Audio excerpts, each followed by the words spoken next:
icyo ngiki Imana yagukoreye gishingireho uvuge uti sinkwiriye kwiganyira. Kuki wiganyira ufite amaboko? Kuki wiganyira ufite amaguru? Kuki wiganyira ufite ibitekerezo? Ntukiganyire. Imana yakuremye ntabwo yakuremye kubera umugambi mubi, oya nuko ijambo ryayo ritubwira ni imigambi myiza. Usobanukirwa umugambi w'Imana ku buzima bwawe. Kubabarira no gukunda kubabarira. Ese muri wowe haba harimo kubabarira cyangwa harimo inzika? Genzura umutima wawe urebe ikirimo. Reba ikirimo kuganza mu mutima wawe. Umuntu yaba yaragukoshereje, umuntu yaba yaraguhemukiye ariko ukananirwa kumurekura, ukavuga uti uyu nguyu arabeshya ninjye nawe, ndetse ugahiga yuko uzihimura cyangwa se uzamwitura inabi. Ariko ijambo ry'Imana ntabwo riko ritubwira, rirakubwiye ngo no gukunda kubabarira. Genzura umutima wawe urebe ubitsemo iki, inzika zirimo zingana iki, ese uwo muntu waguhemukiye umutekerezaho kenshi bingana iki? Mubabarire kuko nicyo Uwiteka agushakaho.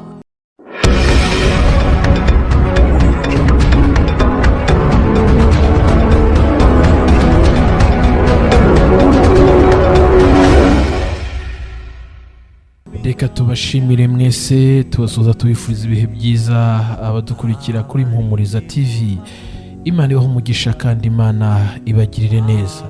Turanezerewe muri uyu mwanya, ni amasaha y'igitondo bitewe n'ahantu muherereye, ni amasaha y'amanywa se bitewe n'ahantu muherereye, cyangwa se amasaha y'umugoroba. Birumvikana mu gitondo mugira igitondo cyiza, bari mu masaha y'igicamunsi nanga mugira igicamunsi cyiza, hanyuma bari mu masaha y'umugoroba mugira umugoroba mwiza. Nge Ndikuzo Emi, ndanezerewe kubana namwe muri uyu mwanya. Nishimiye umwanya w'agaciro Imana Data duhaye. Ntekereza ko nge nawe dukwiye gufatanya ishimwe tukavuga tuti Data warakoze kubw'uyu mwanya. Abadukurikiye mwese rero mbifurije umugisha w'Imana kandi Imana ibagire neza. Hanyuma dushima Imana y'amahoro ko turi amahoro, abatakiriho suko bakoze ibyaha ngo babe babizize, natwe kuba turiho suko twakoze neza ngo tube turi guhembwa, ahubwo n'ubuntu n'imbabazi z'Imana. Tugiye kwakira umubyeyi wacu Goreti kugira ngo atuganize ijambo ry'Imana, cyane cyane aho yibanda ku mutwe w'amagambo uvuga ngo ntukiganyire iby'ejo, kuko Imana niyo ikumenyera ejo hawe, kandi koko birakwiriye gushima iby'uyu munsi kuko n'iby'ejo niyo ibikugenera. Igikwiriye no kuyiringira ukayizera nk'umubyeyi. Nimunyemerere tumusabire umugisha, tumusengere, hanyuma tuze kumwakira. Data turagushimye ko uri umubyeyi imbabazi, tugushimiye unuga no kugira neza, uhabwe icyubahiro kuko uri umubyeyi mwiza. Data turagushimye ko tugeze muri uyu mwanya w'agaciro, ibi nta kindi tubikesha usibye ubuntu n'imbabazi no kugira neza kwawe. Urakoze Data ko utwemereye kuba twongeye kumva ijambo ryawe. Umujakazi wawe ntaba ari we, ahubwo Mwuka Wera akorere muri we kugira ngo ubutumwa ushaka ko abantu bumva buce muri we, kandi abiheshejwe na Mwuka w'Imana uri muri we. Urakoze kugize neza. Abadukurikiye muri uyu mwanya Data ubagire neza kandi ukomeze kubagura, ubaha umugisha ko bemeye gufata uyu mwanya kugira ngo babashe kumva ijambo ryawe, kandi ubakomerezemo kwizera, kuko kutizera bitera benshi kwiheba no kwiganyira. Ariko ijambo rikambwira ngo umutima utizera koko ntunezeza Umwami Imana.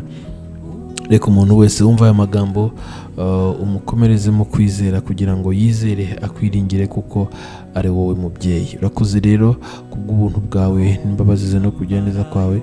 Ubwiza bwe bukomeze kubana natwe, kandi Mwuka Wera akomeze kutuyobora muri uyu mwanya, maze gukomera kwawe kube kuri twe ndetse n'abadukurikira bose aho bari hirya no hino. Icyubahiro kibi cyawe byose tubisabye twizeye, ni mu izina rya Yesu Kristo Nyiringabo, amen.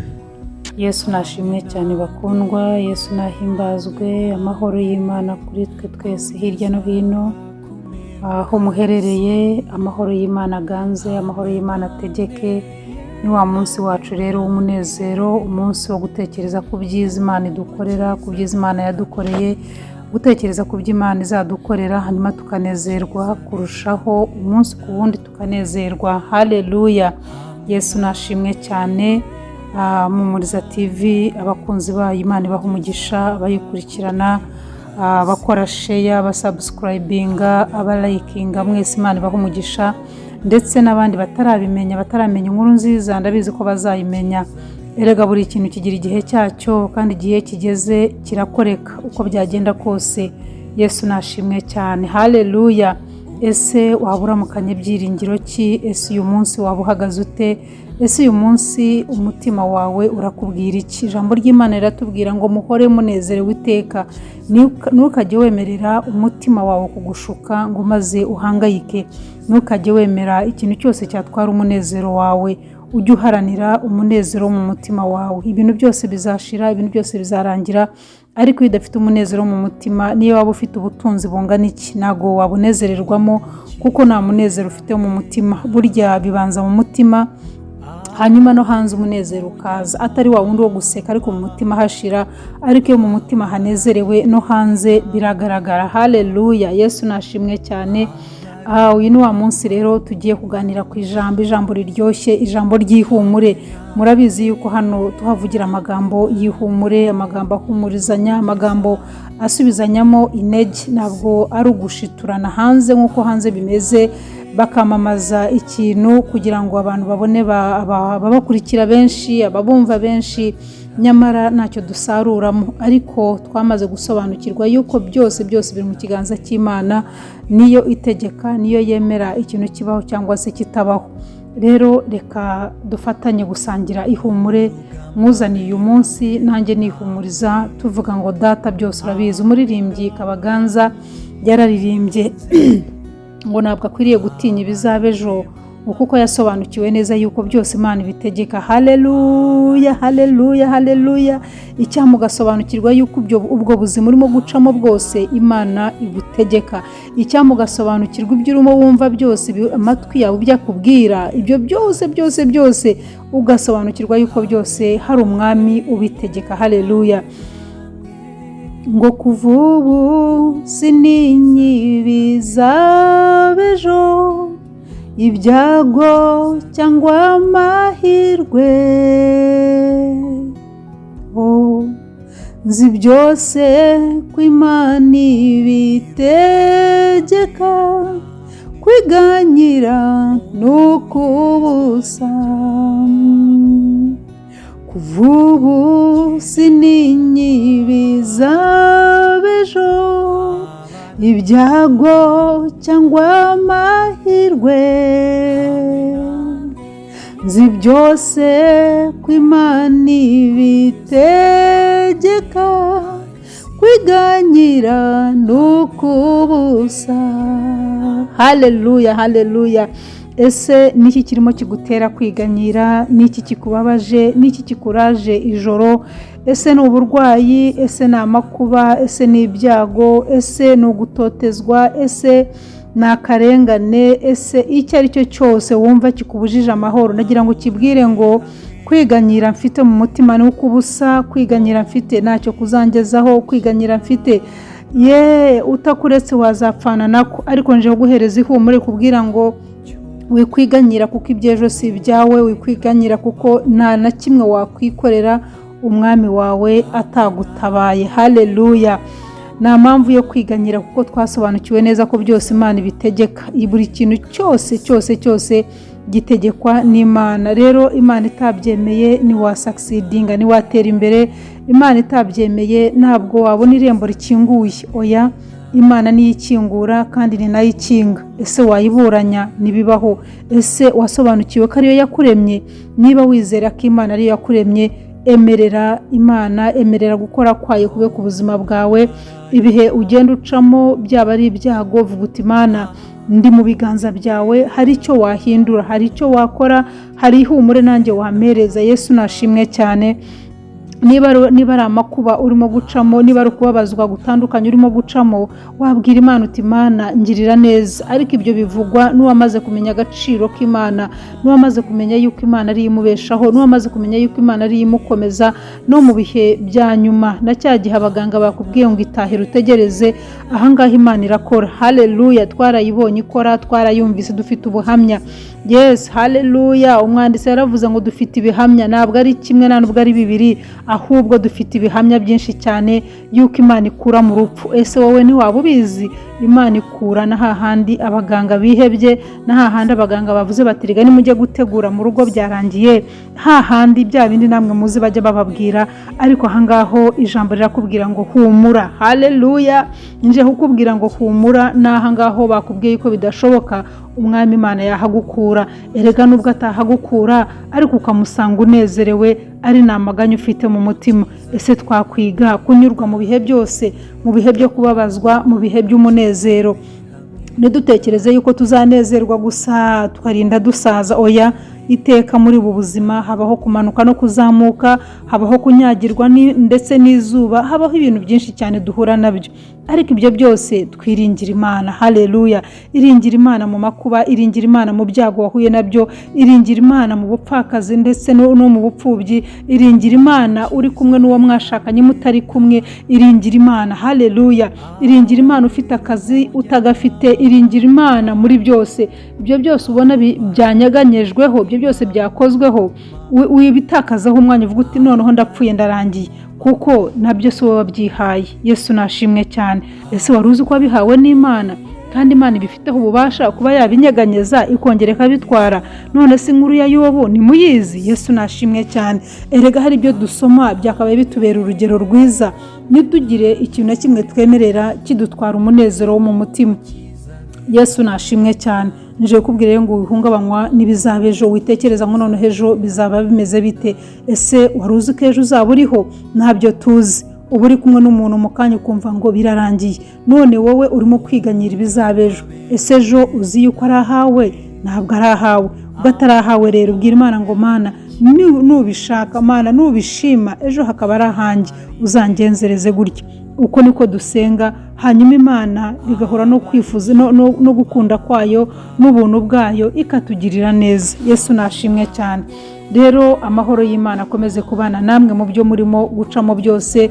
Muri ibyo byose biruhije imitima yanyu, mwumva n'umwana buze n'umuntu bimubibwira, ariko egera Imana uyibibwire. Imana yacu niyo kwizerwa, irumva kandi iranakora. Haleluya!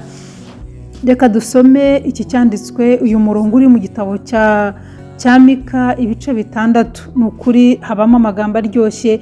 Reka dusangire iri jambo ngo yewe, umurongo wa 8, yewe mwana w'umuntu we. Haleluya! Ese uri umwana w'umuntu? Yego, nawe uvuga uti ni njyewe ndimo kubwirwa, ngo yakweretse icyiza icyo ari cyo. Ese waba hari icyo ujya ubona ukabona yuko ari Imana yakweretse? Ese hari ibyo ucamo ukajya ubona ko ari Imana yakurwaniriye? Ngo ariko yakweretse icyiza icyo ari cyo. Icyo Uwiteka agushakaho ni iki? Ese waba uzi icyo Uwiteka agushakaho? Mwene da, sinzi ibyo urimo ucamo, sinzi intambara urimo gucamo, ariko ngo Uwiteka icyo agushakaho ni iki? Niba ukizi, haguruka ukigenderemo kandi ugikoreremo, ugitunganye. Niba utabizi, egera Imana uyibaze, kuko ni umujyanama mwiza, ntabwo azigera adutererana. Haleluya! Yesu nashimwe cyane. Ngo ni ugukora ibyo gukiranuka. Haleluya! Ntabwo ajya tubaza gusa ngo adusige ahangaho mu nzira, ahubwo anatubwira icyo gukora. Yesu nashimwe cyane. Ngo ni ukugira gute? Ni ugukora ibyo gukiranuka no gukunda kubabarira. Yesu nashimwe cyane. Ese waba ukunda ibyo gukiranuka? Ese ibyo gukiranuka ni ibihe? Ese waba uzi igikorwa wakora ukaba urakiranutse? Ni ukwitandukanya n'ikibi ndetse n'igisa nacyo. Habaho ikibi, hakabaho n'igisa nacyo. Igisa nacyo ni cya gihe ushobora gukora ikintu umuntu akakwitiranya, ngo ariko buriya ngo ni cyane cyane nk'uko wenda katuvuge ku myambarire. Ushobora kwambara noneho umuntu akavuga uriya muntu birase yambaye n'ibiki? Ese buriya nibya bimeze gutya na gutya?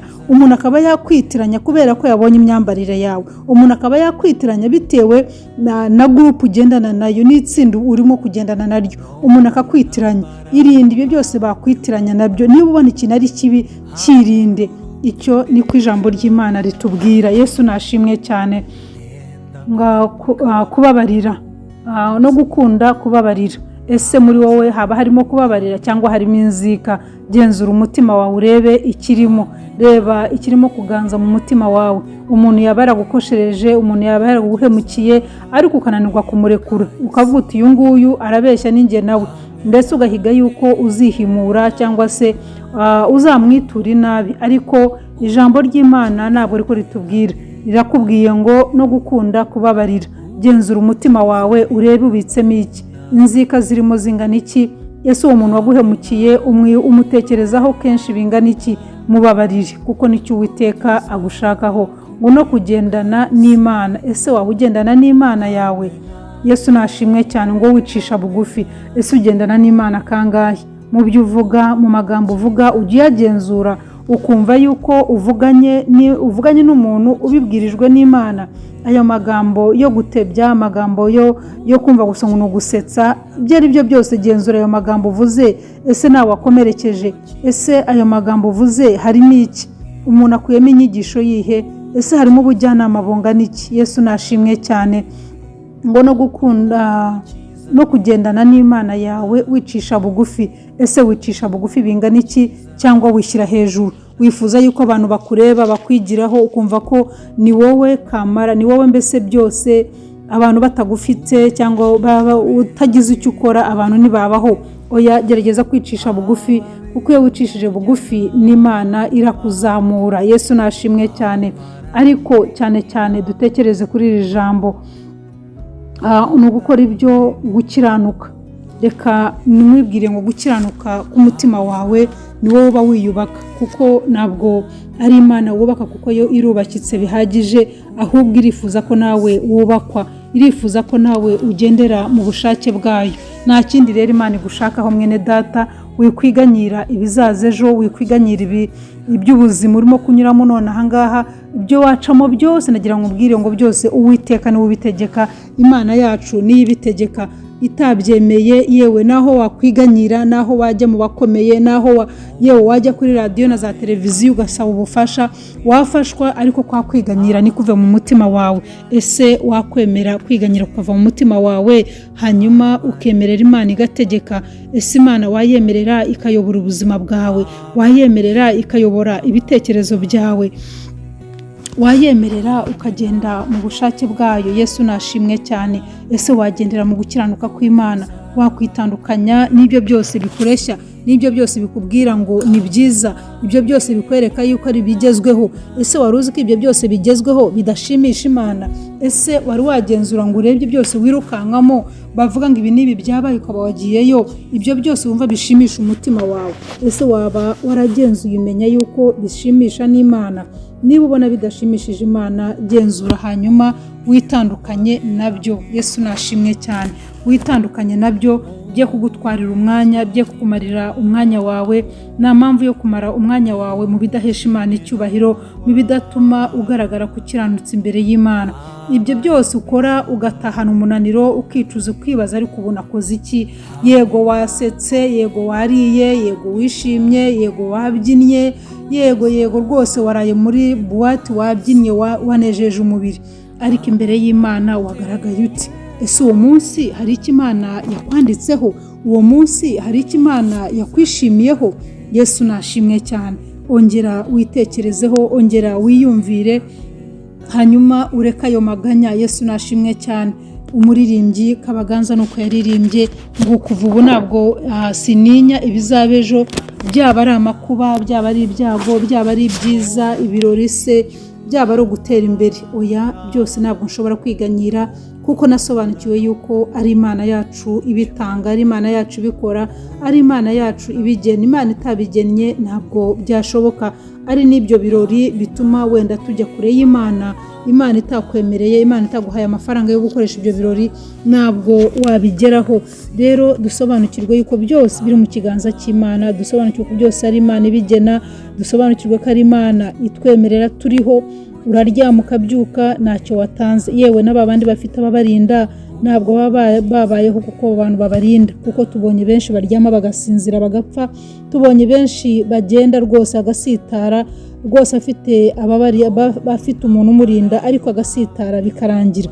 Ibyo byose rero ntabwo dukwiriye kwishingikiriza kubifatika, ntabwo dukwiriye kwishingikiriza ku byo tubona n'amaso yacu, kuko ibyo ngibyo byose birashira, ibyo byose bifite iherezo, ariko ijambo ry'Imana rizahoraho. Yesu nashimwe cyane. Murekere twishingikirize ku bitazashira, kuko ibishira biradushuka, ugatakaza umwanya wawe kuri bya bindi bizashira bidafite n'ingororano mu bwami bw'Imana. Ariko nitwishingikiriza kuri uyu umwami wacu azakomeza kutubera ingabo, azakomeza kutubera inkomezi, azakomeza kutubera umujyanama wa bugufi. Erega hariho n'abajyanama bashukana, akaba yagushuka ngo kora iki kandi abona ko nugikora urubugwe muri uwo mutego. Ariko ntabwo ariko Imana yacu ibigenza. Haleluya! Iki gusaba yo nicyo ngicyo kimwe gusa yagusabye, naho ibindi byose ubiyirekera. Ijambo ryayo tubwira ngo utere intambwe imwe gusa yonyine niyo gusaba, uyegere uyemere uti Mana ndaje nyoborwe nawe, ndaje ngendane nawe, ndaje nkorane nawe, ndaje uyobora ubuzima bwanjye. Imana izakuyobora kandi izagukoresha iby'ubutwari. Ariko nukomeza kwiyobora, nukomeza kumva yuko nawe hari icyo ushoboye, hari icyo wakora, nukuri ndakubwiza ukuri yuko igihe kizagera usange waribeshye kandi nyamara igihe cyo kwihana kitakiriho.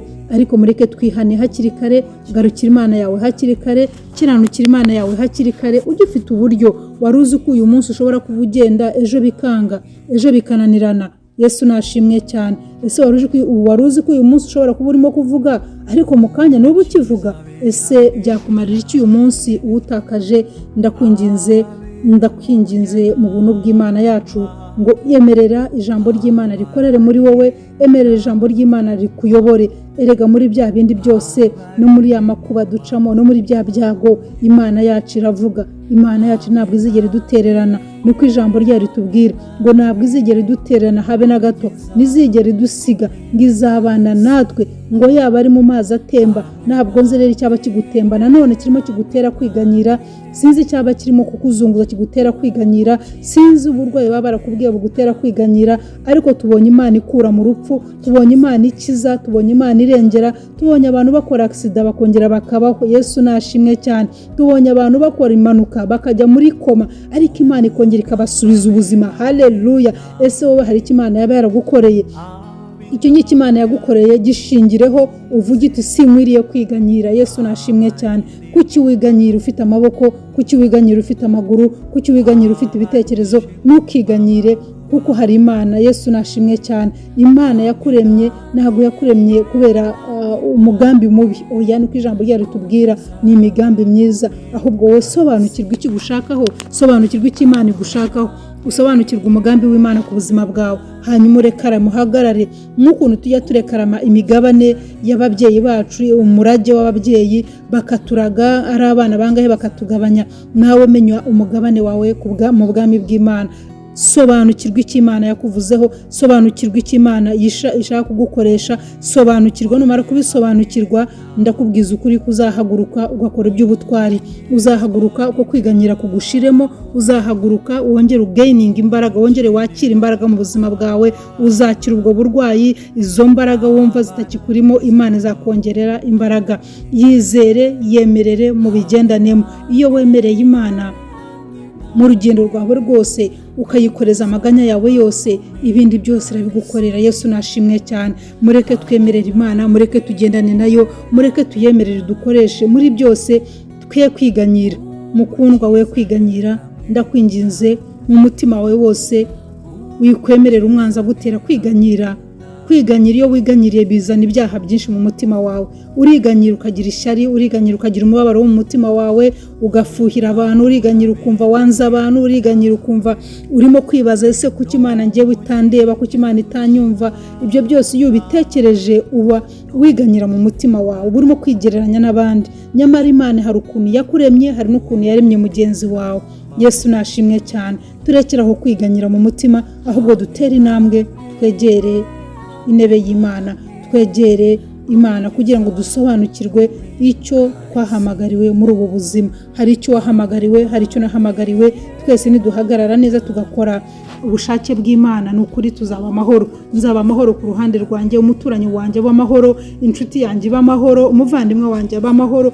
Twese nituba amahoro tuzaba twujuje icyo Imana dushakaho. Yesu nashimwe cyane. Nimurekere dufatanye, hanyuma dushake mu maso h'Imana, dufatanye tujye inama, dufatanye twihanganishanye mu rugendo. Niba mugenzi wawe ubona yacitse intege, hari ahantu arimo kwiganyira, mwegere umwigishe, mwegere umuganirize, mwegere umubwirize, mwegere umubwire uti komera mwene data, nubwo uri muri icyo kibazo uyu munsi, ariko ejo uzaba wakivuyemo. Haleluya!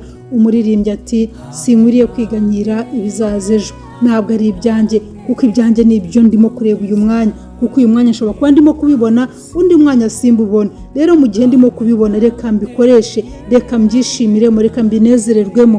Yesu nashimwe cyane. Hanyuma dutegereze gutabarwa kw'Imana. Erega ntabwo tuzi igihe tuzatabarirwa. Gutabarwa kw'Imana kuzira aho gushakiye, kuzira igihe cyaho Imana niyo ibizi, Imana niyo ibigena. Mu gihe tutazi igihe cy'Imana rero reka dutegereze, kandi dutegereze twihanganye.